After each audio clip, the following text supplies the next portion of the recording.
Hey guys, what is up? Super K Man Rocks here, and we are finally here. It is time for my 2025 LEC Winter Split Finals overview and analysis video. Only one domestic series remains. We've covered everything else from every other major region that we cover on this channel. The LEC Finals is the last one to go through. Not only will this be the last domestic series of the Winter Split that we cover on this channel, but it's going to be the last team to officially qualify for the First Stand International Tournament, of course, representing the LEC at that tournament. I'm so excited for this series. I'm so excited for this matchup. If you want to know my thoughts on how we got here on every single game and every single series that has been played up until this point in the LEC, check out the playlist up in the iCard. Again, we've covered everything that's happened so far in the Winter Split if you are curious, but today it all comes down to one best of 5. 2 teams facing off, only one will be walking out as a champion, and only one will be going on to the First Stand International Tournament. I'm excited. I hope you guys are as well. Let me know what you thought was going to happen in this series down in the comment section below. Did things live up to your expectations, or were you surprised by the outcome? Were you shocked by any player performances, good or bad, like over performances or under performances, and just generally, what are your thoughts and opinions on this series? Would love to know all of that down in the comments section below. But without further ado, let's get into the content. If you are new here, what we are going to do is go game by game in this series, talking about the advantages and the disadvantages that each team was able to generate. I'll be giving a player of the game and a dud of the game for each game that we cover, and at the end of the series, I will be giving a player of the series a finals MVP, if you will, to tie everything into a nice, neat little bow. We will be talking about First Stand at the end of this. Of course, now we've covered all 5, teams that are going to be going to that tournament, so we can cover it relatively in depth, but most of today will be spent talking about the finals as we go in depth. So let's get into that analysis, shall we? I don't like wasting you guys' time too much, even though these are almost always 2-minute intros. I hope you can understand in these long videos. I like to have at least a little bit of an intro here. If you guys are sitting down for a 30-minute pseudo podcast with some visuals about the LEC finals, you're probably okay with the 2-minute intro, but let's get into the actual content, shall we? Let's get into the series. Of course, as you guys know, we know the 2 teams in the finals. It's a matchup between the number 3 seeded G2 Esports and the number 2 seeded Corp, coming from upper and lower bracket, respectively. This was our winners finals. So we have gotten a bit of a preview for what it could look like with these 2 facing off in a pretty pivotal best of 5, but that series was definitely in favor of G2 Esports, who is coming in here with all of the momentum in the world. Obviously, they didn't look perfect throughout the entirety of the Winter Split. There were definitely some flaws. By the end of week 1, we were starting to get a bit concerned. They were sitting, I believe, at 1-2, or I don't think it was 0-3. I think they were sitting at 1-2, and some of those losses were concerning. They go into week number 2, and they continue to have a few issues, but things get figured out in week 3, and as per usual, by the time you hit the best of 3 and the best of 5 stage, G2 has everything figured out. They go into the playoffs with all of this potential and expectation, and they almost always come through. There's a reason that they've won 7 of the last 8 splits here in the LEC, because they've just been able to turn it up when it matters the most, and that's exactly what they've done so far this split. I think still a lot of it points to the consistent members of G2, the players that have been on this roster and in this organization for quite a while, that have been around for the entirety of this success. Obviously, Caps in the mid lane is the first one that you point to. He has been excellent. I still think somehow, some way, he's starting to get underrated. I honestly think it's just voter fatigue and player fatigue in general. People are tired of Caps being the number 1 player in the LEC, and so they're trying to anoint somebody else to be that. Caps is still the number 1 player in the LEC, and he has been for half a decade at this point. It's not getting old. There is not a player that has yet to come up and clearly show that he can replace him. Caps continues to be at the top of the totem pole, and the performances do end up matching. Even a lot of the times when G2 was struggling in the regular season, Caps was still performing very well, especially in the back half of games. He's still the most consistent team fighter in the entire region, and still adds a lot of stability and just game-winning potential to G2 in general. I think Hansama continues to show that regardless of what his form is in the best of 1s, and also regardless of what his form is internationally, when you get to the best of 3s and best of 5s domestically in the playoffs, that's where he plays his best League of Legends. It's always been the case that the LEC playoffs are kind of his breeding ground for fantastic games, and he continued that over the course of this playoff run, where he's probably been their most consistent carry. And Broken Blade also, I think, is playing the best league of his entire year as of right now. The winners finals, I thought, was the best series he has played in 2025, and so it does feel like the core of this team, the main players of this team, are leveling up at the right time. And that definitely goes for the new additions as well. It goes for Skewmond, it goes for Labrov, the two obviously new faces on G2, the players that had the most to prove in 2025. They both really struggled out of the gate. A lot of the issues could be attributed to those two at the beginning of the split. I'm still a lot lower on their 2025 impact so far. I think Labrov has definitely figured it out. I think he is definitely in a spot where it feels like he's a lot more comfortable playing out the mid game, but there is a bit of a stylistic difference between him and Hansama that I think has affected them, and certainly took some time to get going. Labrov, a much more late game, like team fight oriented support. That's what he was really good at with Ice on BDS last year. And Hansama, definitely much more of a lane 2v2 focused type of player. And that definitely created some friction early on in their tenure. Labrov didn't feel particularly comfortable with his style of macro on G2. I think the more that Labrov has started to adapt to Hansama, and the more they've started to play for a mid-game power spike, something in the middle of what they both want, the more it's really started to work for those two as a duo. Labrov still has his problems. He's still going to have games where he's too far forward because he is more of a playmaking, aggressive type of support player. But when you're going to have that mentality, like naturally your bad games are just going to look worse. I think generally Labrov has been fine over the course of this playoff run. Skewmond is getting a ton of hype and a ton of love from a lot of people in the community because his playoffs have been so much better than his regular season.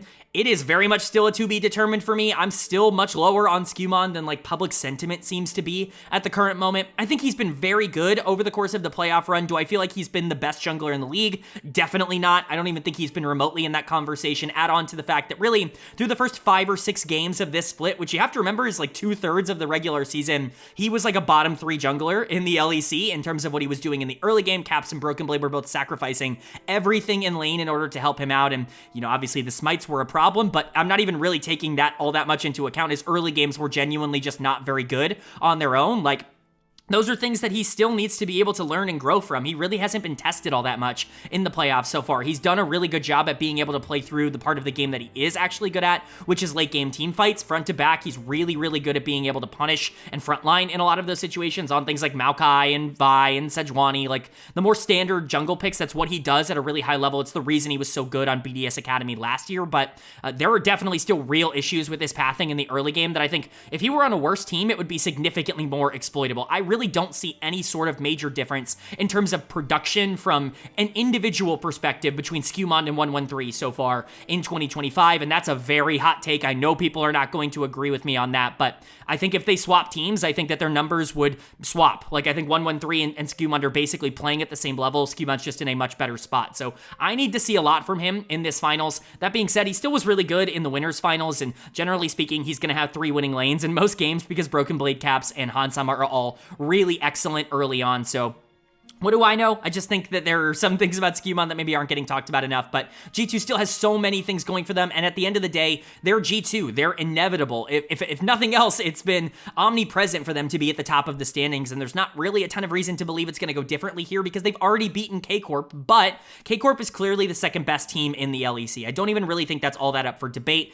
They made the winners finals, and we were already talking about them and Fnatic as like a clear, I guess, tier above everybody else, including someone like Koi, who was good. It always felt like K-Corp and Fnatic were the 2 best performing teams in the regular season, and G2 was always going to get somewhere on that level, and that's kind of exactly how it played out. But in the semifinals, the lower bracket finals, once K-Corp had dropped down from winners finals, like, it was very clear that K-Corp was better between those 2 teams, that they had a better understanding of where they needed to be in the mid to late game, and quite frankly, that a lot of their players were just good enough to be able to outskill the players on Fnatic. Kana is having a ridiculously good split and a ridiculously good year. So far, this is the best he's looked in the LEC, and he was already starting to figure things out at the end of last year. Yike has been everything he was advertised to be for K-Corp. I would argue that he's been the best jungler in the LEC across this entire year, depending on how much weight you want to give Razork's regular season versus his playoffs. Razork was better in the regular season, but Razork was kind of bad, quite frankly, in the playoffs. Yike was definitely better than him in the playoff run. Vladi has been the most consistent mid laner in the whole region. Again, I don't think his best games are as good as, you know, maybe you're going to get out of a Caps or a Humanoid or even a Jojo Pune, but his floor is so much higher than those players. Like, you know what you're going to get from a game in, game out perspective from him, and he can take over any game from any position. That you could argue he's the most valuable mid laner in the entire region, including Caps, which is a ridiculous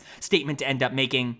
And then we get to Kaliste and Targamas, who have maybe been the best bot lane in the LEC. Upset and Mickey are definitely the two that I think are kind of going toe-to-toe in that regard, but Targamas has been unreal in this playoff run. He's had a couple of games where maybe he's a bit over-eager and overextends a tad bit, but for the most part, his good games are better than anybody else's in the LEC right now, and Kaliste has been everything he was hyped up to be, and then some. When you're talking about rookie of the split, people are talking about it like Skumond's like the favorite for it. I think you're ridiculous to give it to Skumond over Kaliste, who has clearly been the best rookie in the LEC so far in the winter split. That's just my opinion. Obviously, anybody can have theirs, but I'm allowed to share mine, and my opinion is that those two have not even been on the same tier in terms of how valuable they've been to their individual teams. Kaliste has just been better, and so for a lot of those reasons, K-Corp actually looks pretty good against G2. The problem is, none of that showed up in the winners finals. None of that was there when these two teams played a best of 5. It was very clear that Kaliste and Targamas were not going to be able to hold up when Hansama was playing well. Caps was taking over games, and Skumond was able to survive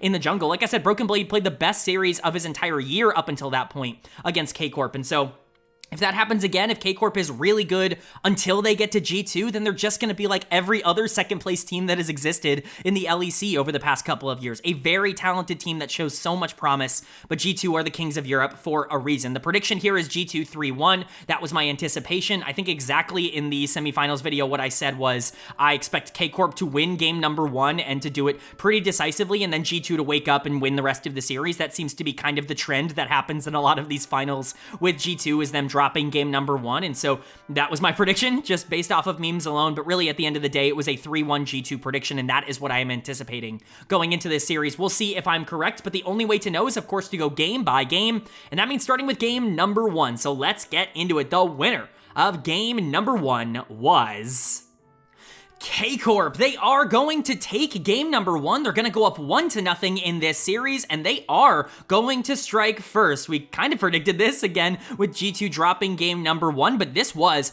a genuinely dominating performance from K-Corp. They were definitely the better of these two teams, and honestly, I'm quite surprised that the game ended up going the way that it did. Coming out of draft, I really didn't love what K-Corp was looking at in comparison to G2. Some people are going to point out a couple of picks on the side of K-Corp that are really positive, and trust me, if anybody's going to glaze a Taliyah-based draft, a Taliyah-Maokai draft, it's definitely me. Like, I'm looking at this and saying, yeah, Taliyah should have all the prio in the world against Orianna to move around and contest a lot of these early objectives, which I am in favor of, and I think Aatrox is a really good counter to Ornn to be able to, again, pressure in the early game and actually be able to start snowballing out of control, try to put Ornn at a pretty large gold deficit. I think Maokai gives you some insurance and some engage in the back half of this game. You can pair that with the Rel. You know, there are some pieces here for K-Corp's draft that I do like, but for the most part, I really like G2's draft, and I once again think that it has more options. Blue side in general, I think, has more options in draft, and I think this is a more complete draft in the end. I think the Vi gives you some sort of early game presence, and you can try to fight over objectives with things like Orianna and Ezreal and Leona, you know, Ornn. Like, a lot of these champions, they do spike a lot later, but they're not useless in the mid game, which I really like. Specifically, Ezreal, I think, really ties this draft together for G2. Really like Ezreal on B1. I'm not a fan of playing Varus into Ezreal. Oftentimes it just feels like you're not going to be able to take advantage of that in the way that you would want as the Varus. Typically, I would consider that an Ezreal favored matchup. I think the Rel versus Leona kind of equalizes that out in terms of playmaking potential, and definitely the Maokai in this matchup ends up kind of neutralizing both of those out, but I don't think this is like a phenomenal Varus game, and the big advantage of drafting something like Taliyah is being able to fight over a lot of these mid-game objectives, getting to places faster than the enemy can, but Ezreal is going to be a bit of a thorn in the side for that. That being said, all of that comes together to show that K-Corp was just kind of better. Like, all of that is still true with this draft, and I still think the later this game goes, the more G2 have an advantage, because both of these teams kind of want to play for front-to-back 5v5s the later this game ends up going, specifically playing around Maokai, Rel, and Varus if you're K-Corp, and specifically playing around Orianna, you know, with Ornn and Leona set up on the side of G2. Ezreal obviously can do a lot of damage in those fights as well. Both have a ton of engage and a ton of ways to 5v5, but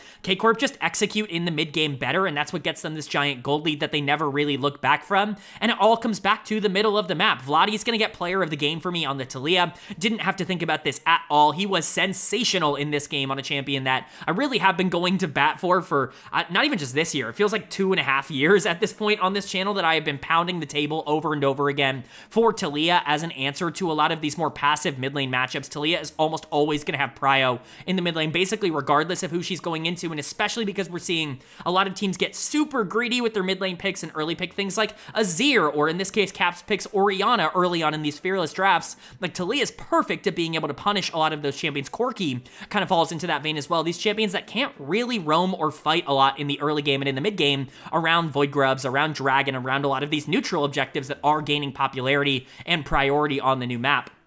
That's why I like Taliyah so much, but even saying that, like, you still have to go out and win the fights, and there is a lot of damage on the side of G2 to be able to contest there. Vladi was just better. He was everywhere he needed to be. His macro was about as perfect as you could ask for. His laning was exceptional. His team fighting was exceptional. This is just an A-plus Taliyah game. Like, truly, you could not ask for any more from a Taliyah player in a game than what they showcased in this one, than what Vladi showcased, and he just continues to be on fire for this K-Corp team. What I love about Vladi is that even in their losses, he still looks incredibly good. Again, he's really the only player on the team that doesn't have bad games ever. Like, the floor for him is just so much higher than basically anybody else in the LEC, and he's starting to showcase that the ceiling is rising and getting higher by the day. I think there's a real shot that he is what everybody thought Jackie's was going to be for GX, and that he can really start to take over and be one of the best mid laners in the region. I think at minimum, he's like top 2 or top 3 right now, but top 1 is like certainly within his sight, and this is the kind of game that a top 1 mid laner would play. Like, this was exceptional stuff from Vladi. The top side of the map was generally excellent, was just fantastic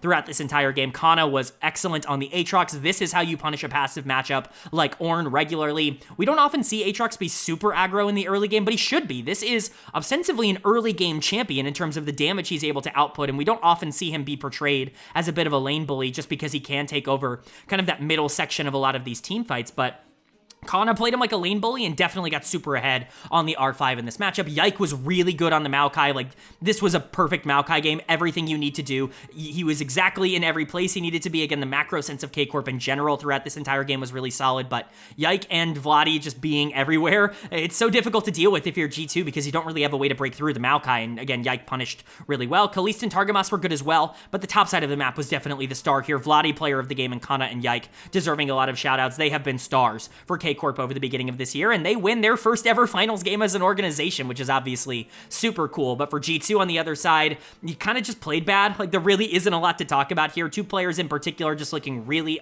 abysmal in this game. A lot of people are going to point the finger at Lebrov on the Leona. I don't think this is the Leona's fault. Caps is getting done of the game. This was awful from him on the Orianna. I haven't seen him play a game this bad in quite a long time, and I get that Orianna is just one of those champions that can sometimes lack agency, especially into the Taliyah matchup. You're not going to be in a spot where you're winning lane. You kind of have to hope and pray that you scale out of control, and Yike and Vladi did a lot to push that tempo and to kind of force Caps into a lot of positions he maybe didn't want to be in, but at the same time, he genuinely positioned very poorly throughout this entire game, and you just can't really get away with that when you are an Orianna, especially because there isn't a ton of protection on this team. Like, Ornn and Leona aren't there to protect, they're there to engage, and same thing for the Vi. Caps needs to be a primary damage dealer, and he just was so far behind and so out of position in a lot of these big moments that, like, this is genuinely one of the worst games he's played in a while. He's going to have to rebound from this. Lebrov was bad. Like, the scoreline is not good, but again, I think a lot of that is just the middle of the map getting absolutely torched for G2. Skewmon was out-jungled by Yike, even if I don't think this was necessarily his fault. You can say similar things for Broken Blade and Hansama. They weren't the issues this game. Caps was the issue at just getting caught out regularly and making every fight basically unwinnable for G2, but a lot needs to improve. Like, the macro sense was not there for G2. This is a scaling comp, and they just kept trying to force the issue. It felt like they didn't really understand their own win condition, and it put them in a bad spot. So we'll see if they can rebound here in game 2. Going down 0-2 to K-Corp would actually be a really bad position to be in. We know that reverse sweeps are definitely possible for G2 in these finals. We've seen them do it before, but they don't want to have to rely on that. They'd love to take this game 2 and tie up the series and ostensibly go to a best of 3. But if K-Corp can pick up this 2-0 lead, like, that's a very dangerous place to be. Only having to win 1 of the final 3 games, like, that definitely puts some pressure on G2. So a big game number 2 here. Who's going to be able to take it? Well, the winner of game number 2 was K-Corp. They are going to take game number 2. They're going to go up in this series 2-0, and G2 are definitely out of control of this series. Things are not going their way. They're getting outplayed in so many different areas. Quite frankly, the outplaying starts in the draft. I think there are some things to like about G2's draft. Again, you're looking at a situation where you perhaps have some early game advantages. You have some lane matchups that I don't hate. I don't hate Corki into Ashe. I think that that's something, especially with the Blitzcrank, that you could potentially take advantage of. Ashe, one of of those champions that if you can land a Blitzcrank hook, it should be very easy to be able to blow her up, and Corki's newfound early game trading power in the bot lane I think is exploitable. I think K'Sante into Rumble should be a good K'Sante matchup. They clearly understood that Rumble was coming in on the other side of this and opted into the K'Sante because they themselves didn't want to have to go for an AP jungle and an AP topside alongside having Corki in the bot lane, which is, I guess, understandable, but we'll talk about why I think that there were also mistakes made by G2 in this draft. But those are really the things you're relying on. You're relying on the fact that you probably should have a good late game because you're double marksman and you've got something like a Blitzcrank. K'Sante should be pretty difficult to break down, but at the end of the day, K-Corp's comp is not only easier to execute, but they've got so many champions that are just performing well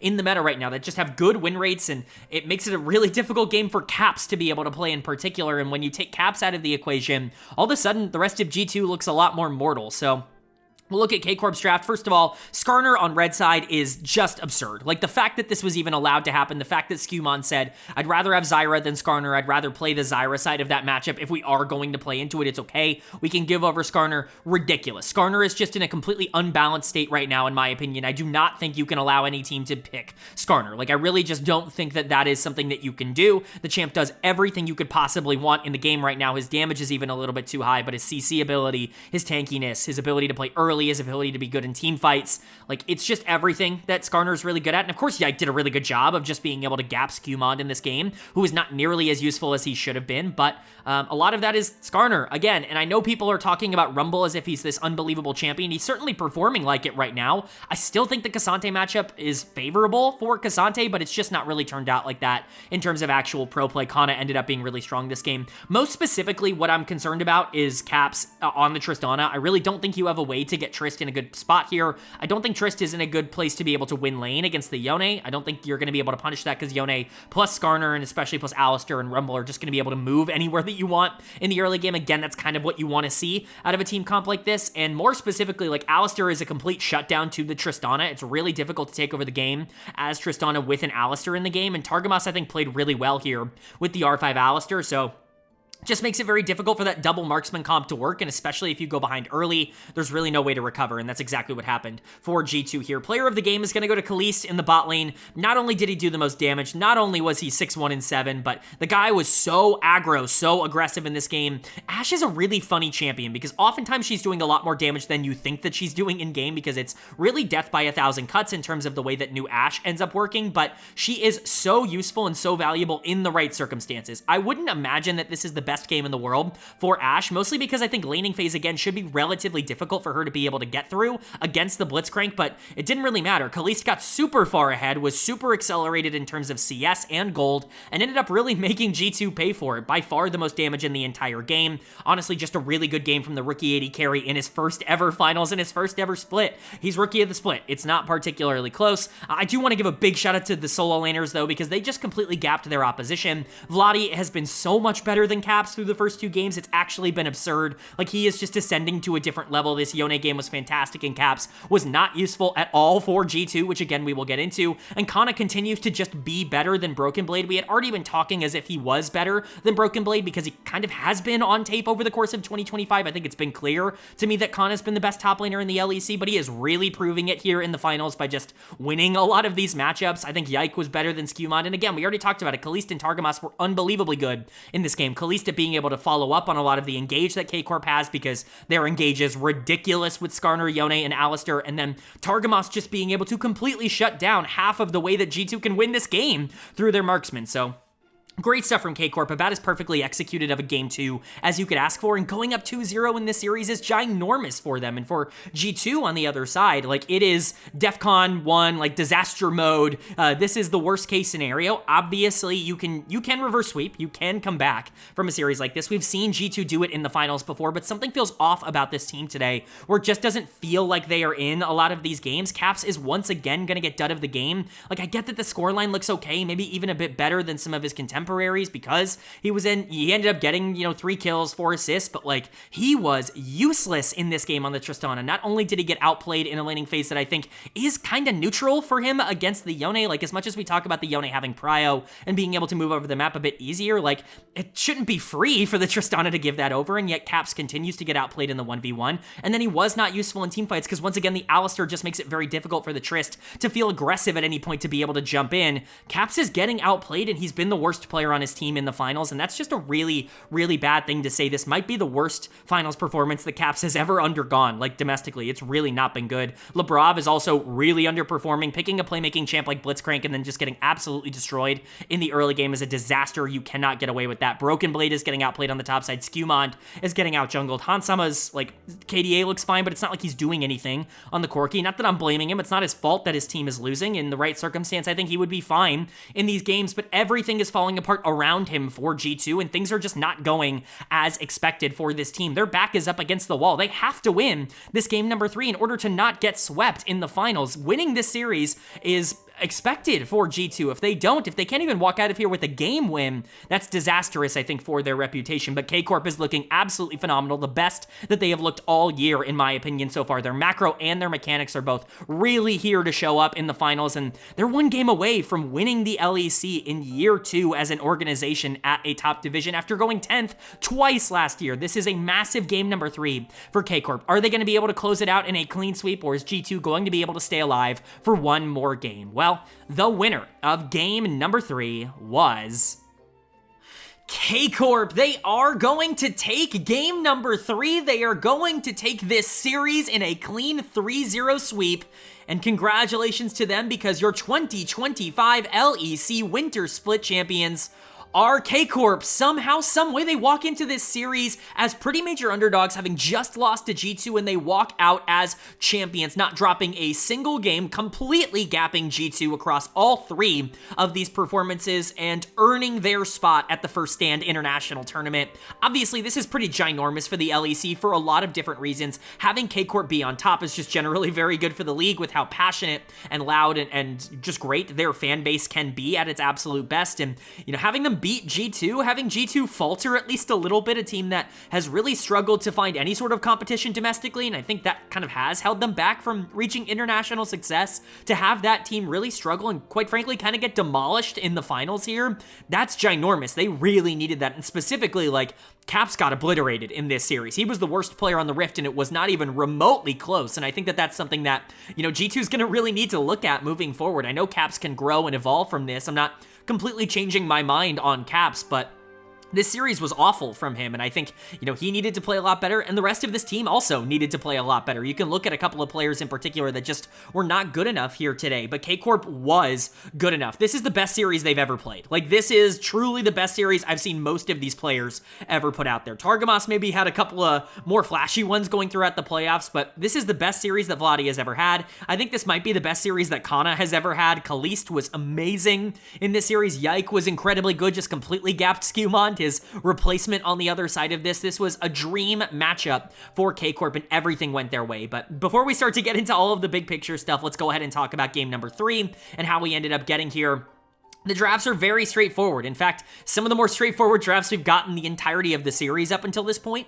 G2 is hoping and praying that Ryze ends up getting put into a good spot, that Pantheon and Urgot can start this, split map pressure. But outside of that, there's, no win condition for G2. This is the biggest draft gap, I would say, of all 3 games, and that's why I think it's the most straightforward to talk about. K-Corp has more going for them in the early game. You have a ton of lanes that I think are relatively positive. The Victor is really good into the Ryze. I think the Ryze pick is, astronomically horrible for G2 here in game number 3. They clearly just wanted to play towards Caps in that win condition to get him on something that he felt comfortable on, but I don't understand why you would ever pick Ryze into Victor. Again, as a mid lane player, I don't really see this being something that ever makes any sense. I think bot lane's not even in that great of a position. You can't really capitalize on the Caitlyn pressure all that much, and you are going to get out-tempoed so much in the mid game because of Xin Zhao that you're really sitting in this situation where G2 doesn't necessarily have a ton of pressure early because they don't have great lane setups and they can't really capitalize on the early pressure of some of their champions, and they also get outscaled, and they're never going to be able to consistently win a 5v5 at the end of the game with how much engaged K-Corp Corp ends up having.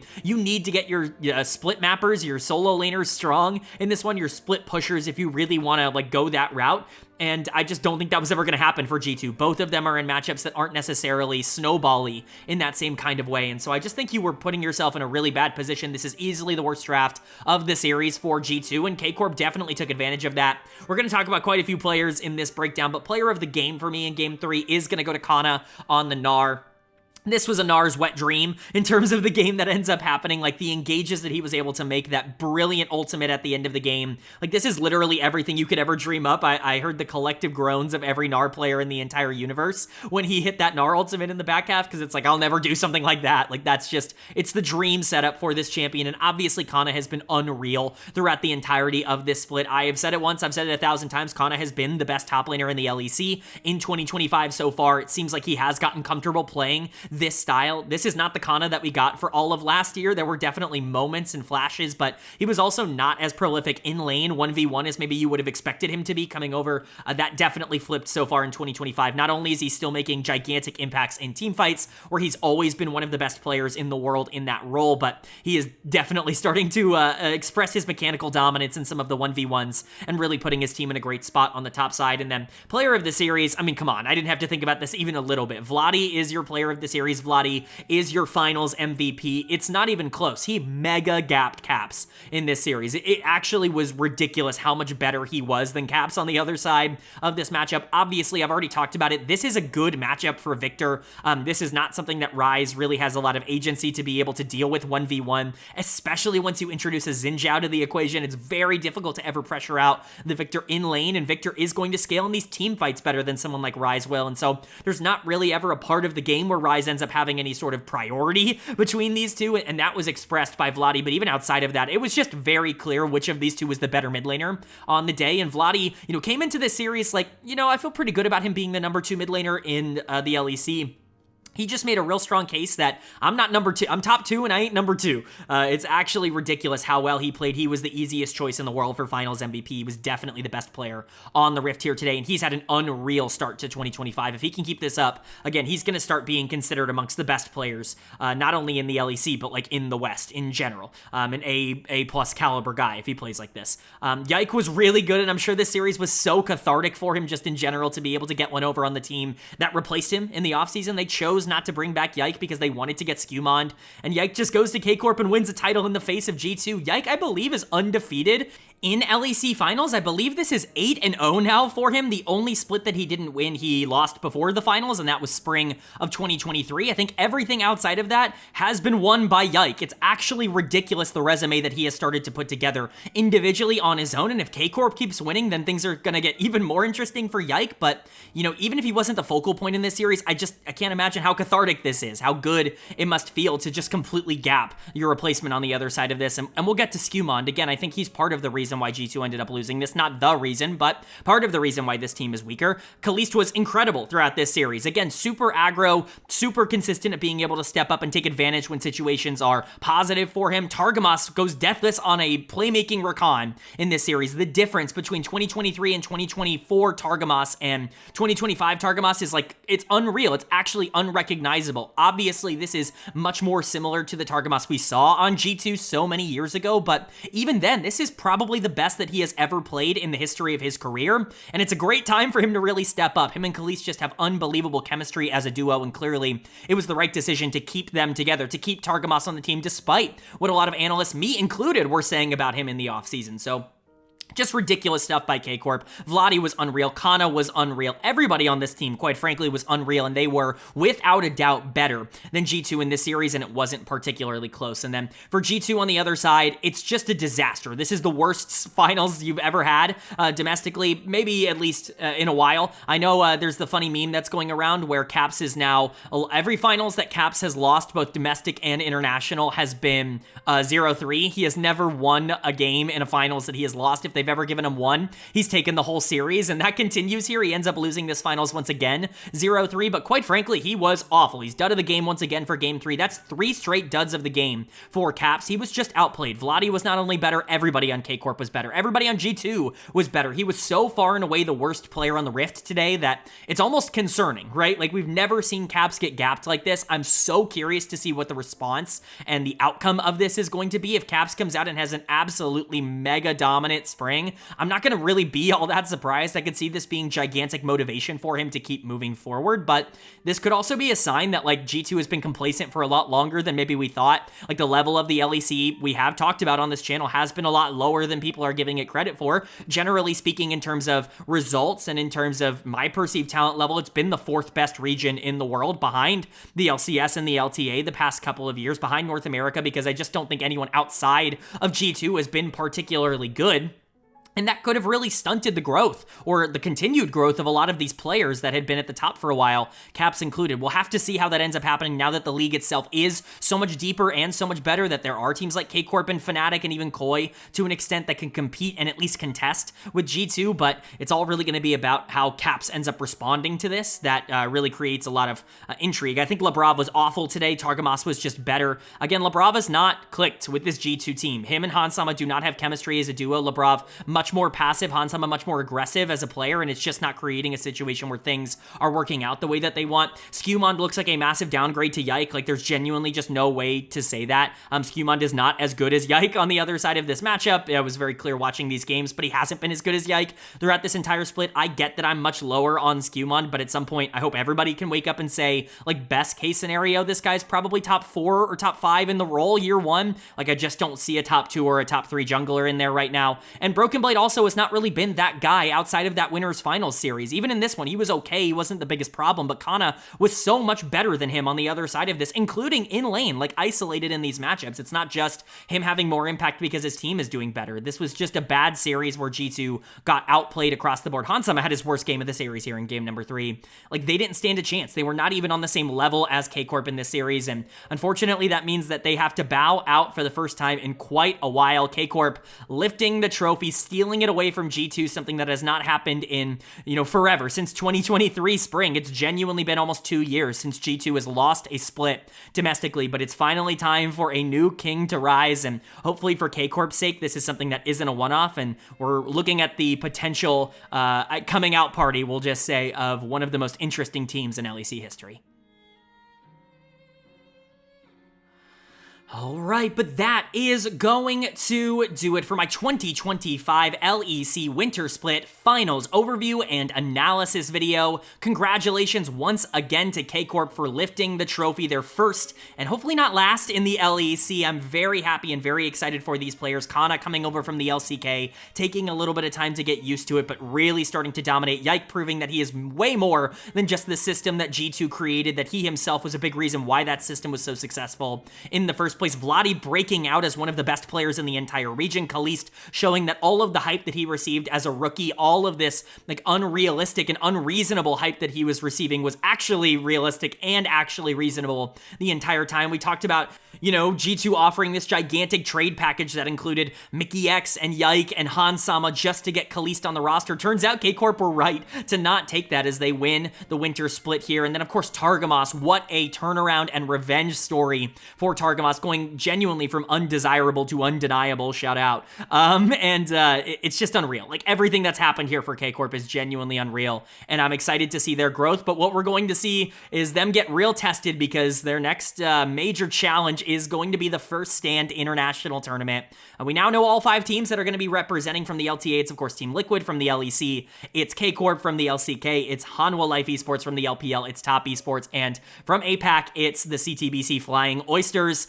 I'm going to do a full video breaking down all 5 of these teams and my expectations for how they're going to finish at that tournament. But as for K-Corp in particular, I think they match up really well, quite frankly, with a lot of these teams. And I'm really high on what this team's floor could be at this tournament. I think they're probably going in with the expectations of being able to compete with Hanwha Life and Top Esports. I'm not sure that they're quite there just yet, but I think of all of the teams the LEC has sent recently, they might have as good of a shot as anybody. I talked about it. I think the LEC right now showed way more in winter of 2020 2025 than they did at any point in 2023 or 2024, especially in terms of depth, and K-Corp could be the team to take advantage of that. Now, you never know for certain, but I'm excited to see them on the international stage. I'm excited to see their fans show up for some of these first stand games, and hopefully we're getting some big watch parties from them in general, but that's going to do it for the LEC Winter Split. We've covered every single game. I do hope you guys enjoyed. If you did, leave a like. It really does mean a lot to me. It lets me know you guys are enjoying the content, and it does help get this video out to a lot more people, which I'm always very appreciative of. If you're new here, hit the subscribe button. We'll be covering the first stand tournament all the way through. We'll be doing a primer video later on in the week covering all 5 of these teams in depth and giving my personal predictions for how things are going to go, and then every single day of first stand will be covered on this tournament from day 1, I believe, to day 10, somewhere around there. It's a pretty short tournament. It's about a week-long tournament, but every single day will be covered on this channel, so if you're interested in that, hit subscribe and hit that bell so you can be notified when those videos do go live. But of course, with all that being said, I hope you all are having a great day. I hope you continue to have a great day, and I will see you all later.